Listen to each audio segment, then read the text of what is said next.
It all began with a question that refused to go away. What really happens inside a coffin once it's buried?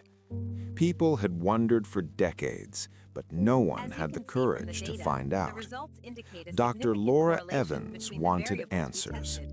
Her research team believed science could reveal secrets hidden beneath the earth, As you not can for see from the shock latest value, data, the but to results are trending advance upwards, but medicine, we need to consider the variables archaeology, that might and be influencing this environmental pattern. research.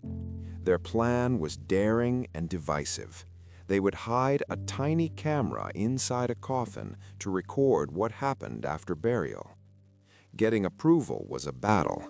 Critics called it disrespectful. Others said it was pointless. After months of heated debate, they finally got the green light. Their breakthrough came thanks to Mr. Thomas Reed. Thomas was a retired botanist, 78 years old, facing a terminal diagnosis. He'd made peace with his fate. He wanted his death to mean something. "If this helps science, I'm all for it," he'd said, smiling. His calm courage inspired everyone. The burial day arrived. Thomas's family came to say goodbye. The ceremony was quiet and emotional. Tears flowed during heartfelt tributes. Dr. Evans and her team kept their distance, watching respectfully as the casket descended into the ground. Inside, a tiny high-definition camera was already running. Its lens was ready to capture what no human eye had ever witnessed. Back at the lab, the live feed flickered to life. The experiment was underway. Hours crawled by. The camera showed nothing unusual. The coffin's interior remained motionless. Soft fabric lining sat undisturbed. Scientists watched quietly, scribbling notes. Everything seemed routine, exactly as they had predicted. But tension filled the room anyway. This had never been done before. Anything was possible. Dr. Evans sat at her desk, eyes locked on the live footage. She reminded everyone that patience mattered. The early hours wouldn't reveal much. Still, the equipment's faint hum and the camera's steady green glow created an eerie quiet. They were comfortable with data and logic, but now an unspoken anticipation hung in the air. Around 6 hours in, Michael, one of the technicians, frowned at his monitor. "Did anyone else see that?" he asked quietly, breaking the silence. Everyone's eyes snapped to the screen. Nothing was there, just the same still image of the coffin's interior. Maybe it was a glitch, someone suggested, but Michael rewound the footage, frame by frame. They watched closely. It was subtle, barely noticeable. A faint flicker appeared near the screen's edge. Could have been a light trick or a brief signal disruption, yet it didn't look like normal interference. Dr. Evans leaned in, her face serious. "Note it down," she instructed. "Let's keep watching." The room grew even quieter. Whatever caused that flicker had rattled the team. Was it just a technical hiccup, or was it the start of something they hadn't prepared for? No one spoke their thoughts aloud, but the question hung heavy in everyone's mind. By the 12th hour, tension in the lab was thick. The air felt heavy with curiosity and unease. That earlier flicker had been written off as a possible glitch, but it had left its mark on everyone's mind. Time crawled. Each second stretched longer than the last. The team watched the screen with laser focus. The camera showed nothing but the coffin's still interior. Yet everyone felt it. Something lurked just out of sight, something they couldn't name. A sound pierced the quiet, soft at first, barely there, like fingertips brushing wood. The team went rigid, eyes met across the room. The sound returned, louder now, more deliberate. "What was that?" Michael's words came out in a whisper. Silence. No one dared answer. They pressed closer to the monitors, ears straining. The tapping came again, rhythmic, steady, not random, not the coffin settling into earth. Dr. Evans lifted her hand, her eyes locked on the screen. The tapping stopped, then started again, following some kind of pattern. "Could it be environmental interference?" someone offered. Their voice shook with uncertainty. Dr. Evans stayed quiet. She motioned to boost the audio. The tapping grew sharper. A faint vibration rippled through the feed, like the camera itself felt the movement. Then nothing. The sound died as quickly as it began. The room held its breath in fixed silence. The team sat frozen, waiting. Dr. Evans broke the spell. "Mark this in the logs," she said, her voice steady but tight. "Keep monitoring." The lab settled into uneasy quiet, but something had shifted. What began as a controlled study now crackled with uncertainty. Each scientist sat on edge, wondering what would come next. 18 hours in, the tension became unbearable. The earlier tapping haunted them, but the feed showed only eerie stillness.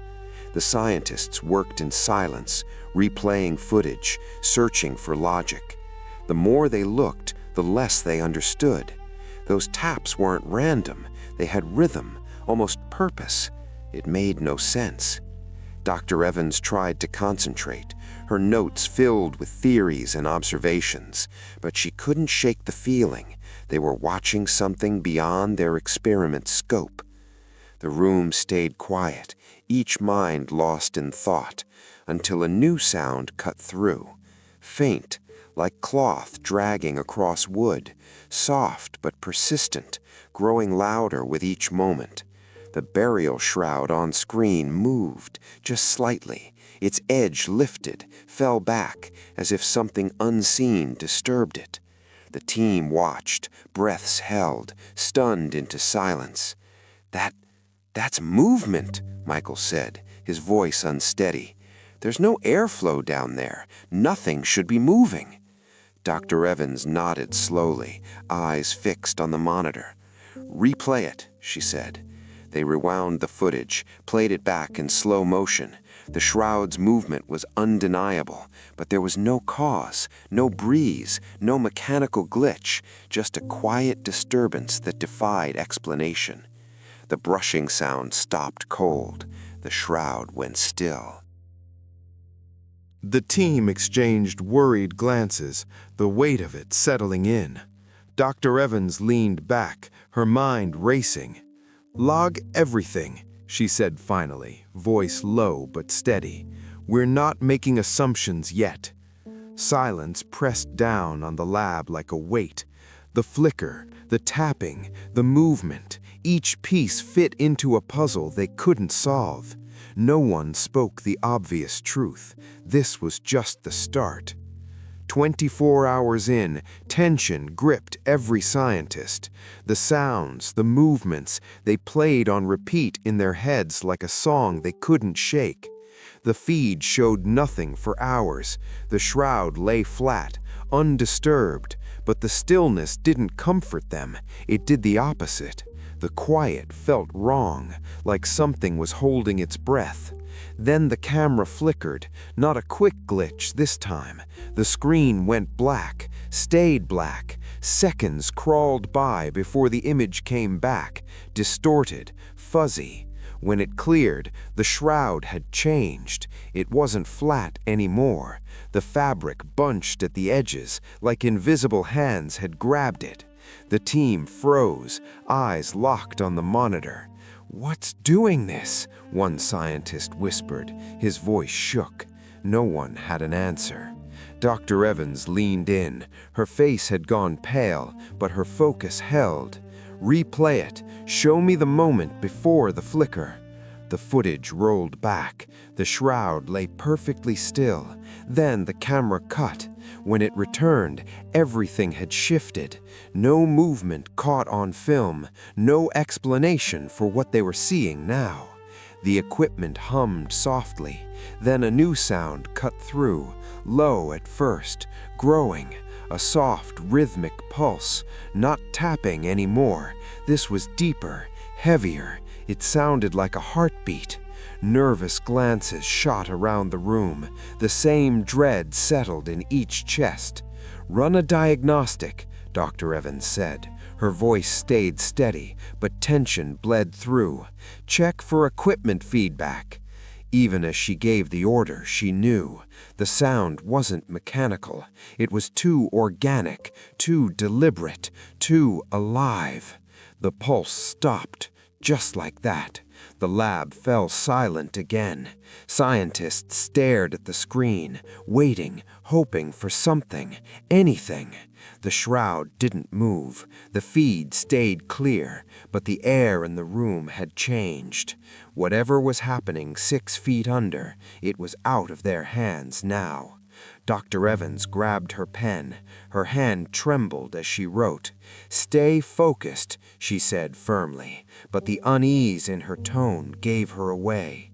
Deep down, they all felt it. The experiment had taken a turn. They weren't prepared for this, and whatever came next, they weren't sure they could handle it. 30 hours passed. Exhaustion crept into the lab like fog, but no one left. That sound, deep and rhythmic like a heartbeat, still echoed in their minds. The screen had been still since. The coffin's interior looked peaceful, but the scientists felt anything but peace. Anticipation hung heavy. The calm felt temporary. Without warning, the feed flickered again.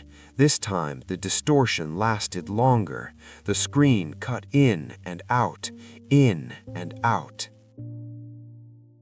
When it finally stabilized, the shroud looked different. The fabric that had been smooth now showed visible creases, like something had pressed against it from inside. The sight sent ice through the team. "What's causing this?" Michael asked, fear and disbelief mixed in his voice. Dr. Evans didn't answer right away. She leaned forward. Her eyes scanned every inch of the screen. "Zoom in," she said sharply. The technician's fingers flew across the keyboard. The image enlarged. The creases came into focus. The magnified view showed faint impressions in the fabric. They looked like fingerprints, like someone had pressed their hand against the cloth from inside. The lab went quiet.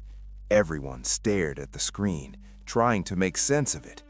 "This doesn't make sense," a scientist whispered. His voice was barely there. "Nobody's in that coffin."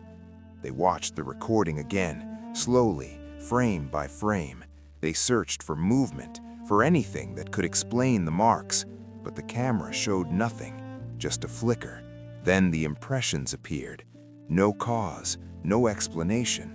The team felt unsettled. Their theories fell apart one by one. Then the audio picked up something new, a faint noise. It started soft, like a whisper carried from far away, but it grew louder. The words weren't clear, but the sound was unmistakable. Human, low, murmuring, unsettling. Dr. Evans felt her skin prickle. "Make it louder," she said, her voice low. The technician turned up the volume. The murmuring became clearer, but the words still made no sense. It went on for minutes. Then it stopped. The silence that followed felt heavier than before. The shroud lay flat again. The impressions in the fabric faded, as if they'd never been there at all. Dr. Evans stood still, her arms crossed tight against her chest. "We're recording things that shouldn't exist," she said, more to herself than anyone else. "But this goes beyond anything we imagined." The others nodded. Their faces showed fear mixed with something else. Fascination. The experiment had changed. It wasn't just about watching anymore. They were stepping into unknown territory, and nobody knew what would happen next. By the 36th hour, the lab felt charged. Every scientist sat frozen at their desk, eyes locked on the monitor, waiting. The earlier sounds and marks had shaken them. They questioned everything they knew. Dr. Evans, usually steady and calm, now paced the room. Her mind raced through every possible explanation. None of them fit. The feed had been still for hours. Then it moved. This time it wasn't subtle. The shroud bunched up in the center, then it dropped flat. The motion was clear, forceful, like something underneath had pushed it. The team gasped. They held their breath as they watched. "What is that?" Michael whispered. His voice barely broke the silence. Nobody answered. The shroud moved again. This time it dragged to one side, like an invisible hand was pulling it away. Then came the sound, a soft scraping. Like nails on wood, it filled the audio feed. The noise got louder, more desperate. Chills ran through the room. The scientists glanced at each other. Their fear was plain on their faces. "This can't be real," one of them muttered, shaking his head. Dr. Evans stepped closer to the controls. Her hands shook as she adjusted the audio. "Run the diagnostics again," she said. Her voice didn't carry its usual strength. The technicians moved fast, checking the equipment. But everything looked normal. No errors, no glitches. Every sound, every movement was being captured in real time. The scraping stopped suddenly. It was replaced by something else, a low, guttural sound, a faint groan, deep, resonant. It wasn't steady, it came in waves, rhythmic, echoing through the speakers like a voice trying to form words. The scientists sat frozen. The sound held them in place. Dr. Evans leaned closer to the screen, her breath shallow, her focus absolute. Despite the fear clawing at her insides, Evans pressed closer to the monitor. The feed flickered again. When the image steadied, a shadow materialized at the screen's edge. It lacked sharp definition, yet its presence couldn't be denied. The shape lingered briefly before melting away, leaving the coffin's interior empty once more. Silence gripped the room. Each scientist wrestled with the same unspoken question.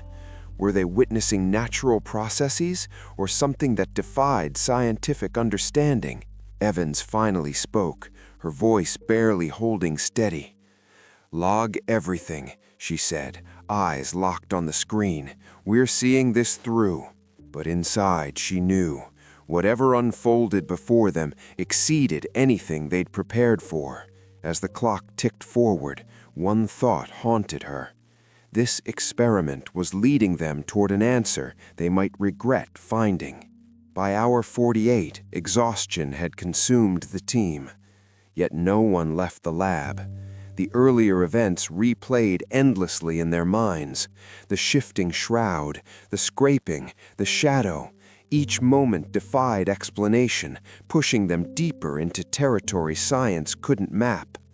The camera feed had returned to stillness, but the silence felt threatening now, as though calm concealed something far more profound. Then the audio crackled. Static filled the speakers. The team straightened, focus snapping back to the monitors. The static faded. A faint voice emerged, clearer this time, not murmurs, but distinct words. "Why am I here?" The voice was low, strained, as if traveling from somewhere distant. The room froze. Scientists exchanged wide-eyed looks, faces drained of color. "Is this a recording? Some kind of interference?" one of them asked, voice trembling. No one had an answer. The voice repeated the same haunting question. "Why am I here?" Evans stepped forward, hands gripping the desk's edge. "Amplify it," she said, tone sharp despite the tremor underneath. The sound was enhanced. The words became chillingly clear. The team stared at the screen, but the image showed nothing unusual, just the coffin's interior, still, undisturbed. As they watched, the burial shroud began moving again. This time it wasn't subtle. The fabric pulled tightly to one side, as if invisible fingers grasped it. The motion stopped. Then, to everyone's horror, faint letters began appearing on the wooden lid. They weren't carved. They formed slowly, like condensation gathering into specific shapes. The letters spelled one word: free. The air in the lab grew heavy, as if the weight of what they witnessed pressed down on them all. One technician stood abruptly, his chair scraping the floor. "This isn't possible," he said, voice breaking. "This can't be happening." Evans remained silent, eyes fixed on the screen. Her mind raced, searching for any logical explanation. None came. The word lingered on the lid for several seconds before beginning to fade. The shroud fell still. The coffin returned to its earlier stillness, yet the tension in the room was unbearable.